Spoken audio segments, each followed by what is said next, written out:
We saw a lot of cool stuff at this morning's BlackBerry 10 announcement, but if BlackBerry wants to take on the big players, iOS and Android, it has a third place contender to deal with first in the form of Microsoft's Windows Phone. So let's see how it does that. I'm Michael Fisher, this is Pocket Now, and this is BlackBerry 10 versus Windows Phone 8.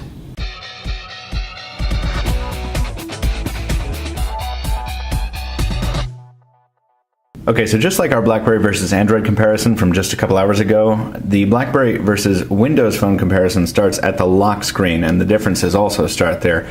But there are a lot more similarities in this example. They both slide effectively from the bottom. You really can't slide Windows Phone from the top too well. And there are lots of cool similarities here. We've got big time, we've got, in Windows Phone, we've got big date and somewhat big date on BlackBerry. We've also got a preview of your events and a preview of your notifications in the peak over here and in the little notifications down here. The big difference here is that Windows Phone, just like any other operating system besides BlackBerry almost, makes you unlock by pressing a physical button. You can't press the home button, you can't do anything fancy, you just have to press that button and then unlock the screen. With BlackBerry, if you watch our Android video or our first hands-on, you'll be familiar with this. You can just drag a finger up from the bezel and you have unlocked your device, which we think is pretty awesome. The next huge difference is going to be in notifications. Now this is a big sore spot on Windows Phone because there is no real notification center, as we at Pocket Now and many other people have commented on in days, weeks, and months and years past. Microsoft is rumored to be working on one, but it's just not there. It's probably going to live to the left of the home screen here. You'll notice some swiping and nothing is happening. It's just begging for a notification center there, but it is not there. So for right now, you have live tiles here with notification counts on each specific live tile. You can arrange these tiles as you like, but it's not a unified notification center. It means always having to return to the home screen to check your notifications. The situation on BlackBerry really couldn't be any more different. In addition to the peek functionality, which lets you see your message counts from any app, even if you're on the home screen. And the home screen is one thing, but if you're inside, say, the settings application, you can just slide up and peek, see if any of those are worth it to you.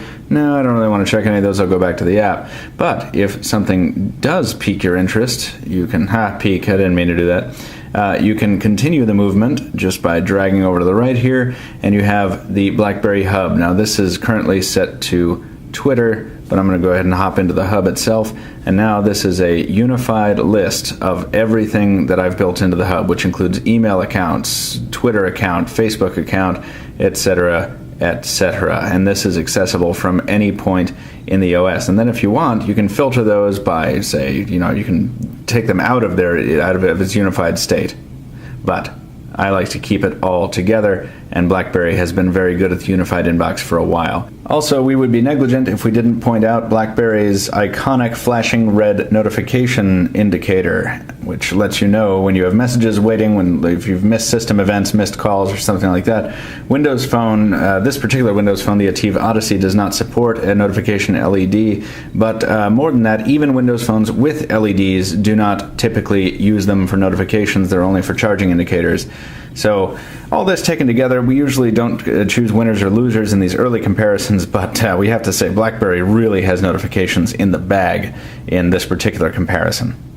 So what about local search? Well, on Windows Phone 8, there is no local search. You notice there is a dedicated search button which takes you to Bing, which is a really nice shortcut there, and you can search the internet for, say, something like Pocket Now for all your smartphone and tablet news needs, but it only searches the web. And if we look, we can get local results, and that's nice, and we can get media and photos of our logo and stuff, and you can buy shopping. I guess we have something to do with women's lacrosse.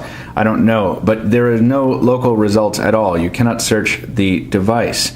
If you want to search the device for a contact, you have to go into the People Hub. If you want to search for something in Foursquare, you have to jump into Foursquare, jump into Facebook. You have to go in. You have this very siloed experience on Windows Phone. If you're searching for something, you have to make sure you're in the right place before you start your search. That is not at all the case on BlackBerry 10. If you'll notice, if you unlock the device, you have a search option here, front and center, very similar to the Bing shortcut there, and that persists whether you're in the app drawer or on the home screen. It does go away if you hop into an app, but that is always accessible via the hub functionality. And, well, actually we started a search there, but there it is down below. You can do a search, and we'll go ahead and do Pocket Now. Once again, let's see what kind of results we get. Oh, if we spell it right, we get much better results. Pocket Now.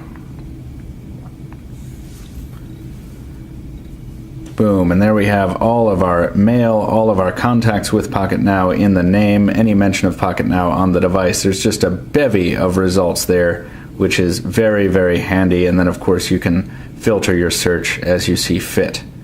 We're having all kinds of complicated conversations about device features here. Let's just do something simple and launch an app. So on Windows Phone, you'll notice the home screen ribbon here. These live tiles are not just indicators for notifications, but they're also shortcuts to apps. So let's just hop into Foursquare, because that's what we did last time. There's our splash screen, and the app goes ahead and starts.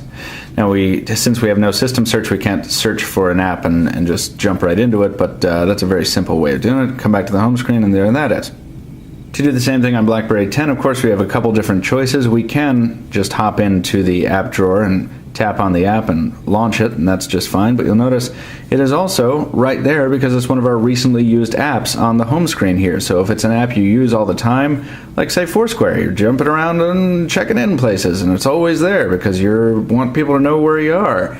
You just go ahead and tap it right from there, and you can launch it from there. Or if for some reason it's not there, you can't find it, you don't want to, you really like typing things, you just go ahead and type Foursquare, and there it is. It finds it in the application, it finds a contact about Foursquare, it finds messages relating to Foursquare, and you can expand that search if you want to, but really I just want to open the app, boom, just like that.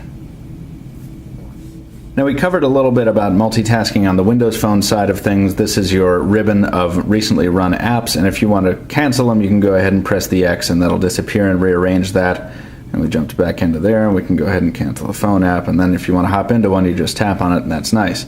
Windows Phone offers a similar arrangement, requires you to press and hold on the back button, and then you get this card-like ribbon of recently used apps. However, it doesn't give you the functionality to close them, and if you want to close apps instead of just tombstoning them in memory, you actually have to kind of spam the back key until you can do this one at a time, or you can just spam it until you can't go any further. You're back at the home key, and that means nothing, the home screen, that means nothing is running in the background.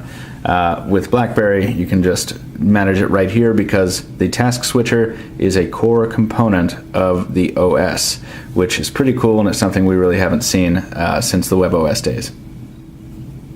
So these are philosophically different platforms. Windows Phone 8 emphasizes simplicity and minimalistic design, whereas BlackBerry 10 places a much higher priority on functionality at the expense of intuitiveness. So there is a higher learning curve on the BlackBerry device. Which one will ultimately come out on top is anyone's guess, and we're going to be doing a whole lot more in the way of comparisons and editorial content on these two platforms and all the others going forward. But in the meantime, on this first day of actual public exposure to BlackBerry 10, it is very nice to see two contenders for the number 3 spot in smartphones that are so very different in very good ways. Lots more to come on BlackBerry 10, folks, so visit us in the links in the description below. I'm Michael with Pocket Now. Thanks for watching.